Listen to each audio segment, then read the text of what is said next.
Attention, cette vidéo peut contenir des spoils, et je tiens à préciser que c'est mon avis sur le film. Bonne vidéo.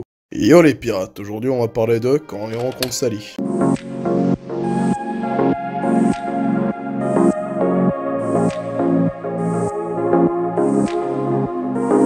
Quand Harry rencontre Sally est un long métrage américain sorti en 1989, réalisé par Rob Reiner et écrit par Nora Ephron.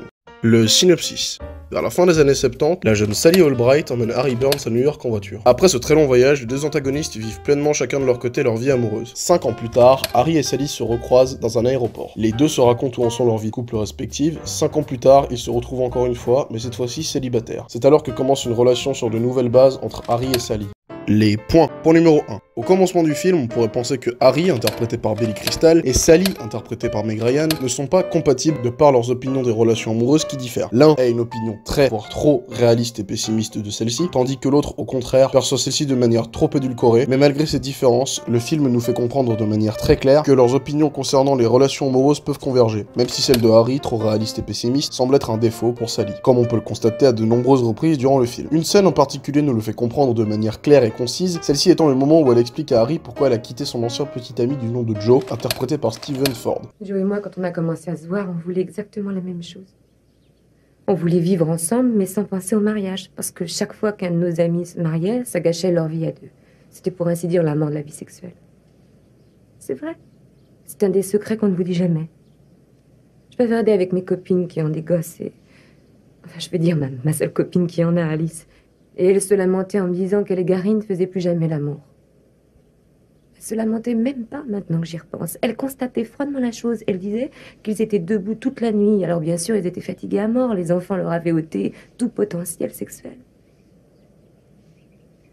Avec Joe, quand on en parlait, on se disait qu'on avait une chance folle de vivre une vie de couple si fantastique qu'on pouvait faire l'amour dans la cuisine par terre sans avoir peur que rappliquent les gosses. Ou prendre l'avion pour Rome sur un coup de tête. Et puis un beau jour, je me retrouve avec la gosse d'Alice pour l'après-midi parce que je lui avais promis d'aller au cirque. Et dans le taxi qui nous emmenait, on jouait au portrait. Si c'était une boîte à lettres, si c'était un lampadaire.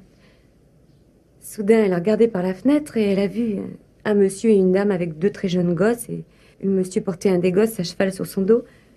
Alors elle a dit, si c'était une famille... Et j'ai éclaté en sanglots. J'ai éclaté en sanglots. Je suis rentrée chez moi et j'ai dit... L'ennui, c'est qu'on prend jamais l'avion pour Rome, comme ça, sur un coup de tête. Et dans la cuisine, par terre? Jamais. C'est très froid, ce carrelage mexicain qu'on a fait poser. Ah. Enfin, bref. Nous avons parlé de tout ça longuement. J'ai dit, voilà ce que moi je veux. Et il a dit, moi, pas du tout.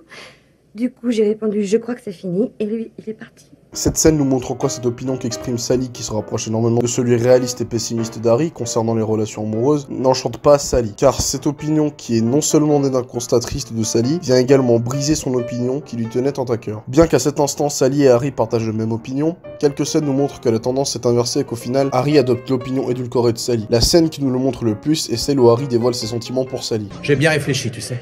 Et il se trouve que je t'aime. Quoi? Je t'aime. Et qu'est-ce que je peux bien répondre à ça? Dis-moi que tu m'aimes, toi aussi. Je vais plutôt te dire que je m'en vais. Alors, ça te laisse froid, tout ce que je te raconte? Tu m'excuseras, Harry, je sais que c'est le réveillon. Et je sais aussi que tu te sens seul, mais de là à ce que tu débarques, que tu me dises que tu m'aimes, emballer, c'est peser, il y a des kilomètres. Ça ne fonctionne pas comme ça. Bon, alors, comment? Ça, je ne sais pas, mais en tout cas, pas comme ça. Peut-être comme ça. J'adore que tu aies le nez qui coule quand il fait 22 degrés. J'adore que tu mettes 1h30 pour commander un sandwich. J'adore la petite ride que tu as là quand tu me regardes comme si j'étais un dingue. J'adore qu'après avoir passé la journée avec toi, j'ai les vêtements tout parfumés par ton odeur. Et j'adore que tu sois la dernière personne à laquelle j'ai envie de parler avant de me mettre au lit. Et ce n'est pas parce que je suis seul et que c'est la Saint-Sylvestre.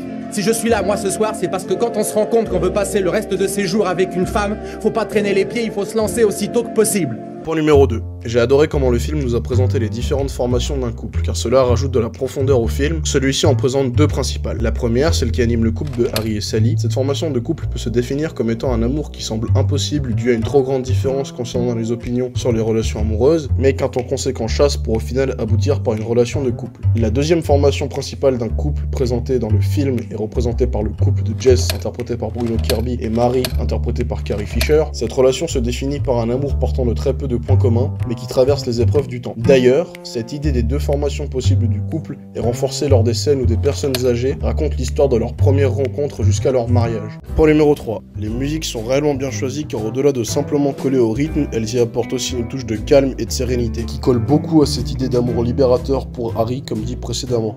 La note du film. Je lui mets un 10 sur 10 pour la relation entre ces personnages très forte et aussi très attachante, ces différentes manières de montrer les relations amoureuses qui apportent de la profondeur au récit, ainsi que pour ces musiques qui collent au rythme tout en y apportant un élément de calme qui colle au propos du film. Génial! Sur ce, Grippy out. N'hésite pas à lâcher un like, à lâcher un commentaire, à partager la vidéo, à t'abonner et à activer la cloche.